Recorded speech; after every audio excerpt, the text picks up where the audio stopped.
Xalqaro Sharqi Turkiston Ommaviy Tashkilotlar Birligi Hay'ati Ichki ishlar ministri Sulaymon Soylu apandini ziyorat qildi.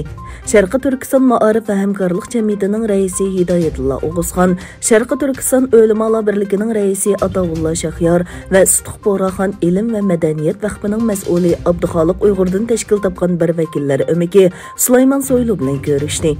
Yig'in jarayonida Sharqi Turkiston masalasi va diasporadagi Sharqi Turkiston xalqining masalasi muzokara qilindi.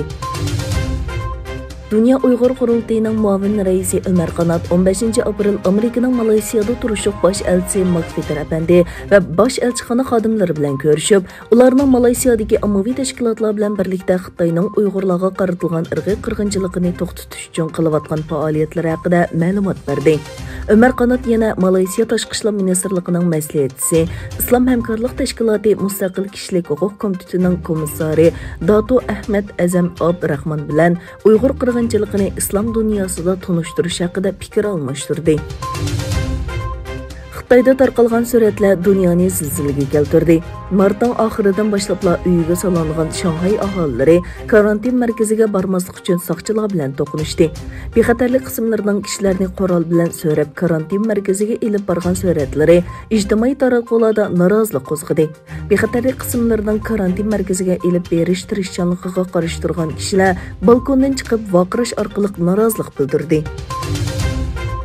Rossiya Tashqi ishlar ministrligi Angliya bosh ministri Boris Johnson, Tashqi ishlar ministri Liz Truss va davlat mudofaa ministri Ben Wallace qatorliq 13 yuqori darajalik amaldorga embargo yurgizganligini e'lon qildi.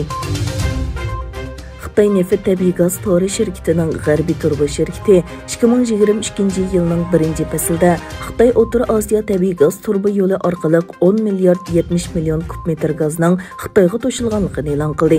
Bu turbo yo'li Turkmaniston va O'zbekiston chegarasidan boshlanib, O'zbekiston va Qozog'istonni kesib o'tgandan keyin Sharqi Turkistondagi Sharq-G'arb turbo liniyasiga tutishadi.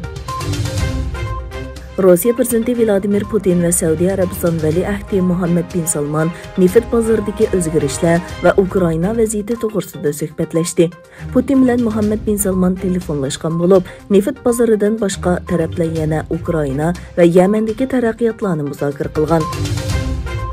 Cuma günü Ekvator Givenisi'den Maltaga qarab yo'lga chiqqan va 750 ming tonna yiqilg'i qochiladigan savdo paraxoti Tunisning Gabis dengiz qirg'og'ida cho'kib ketdi.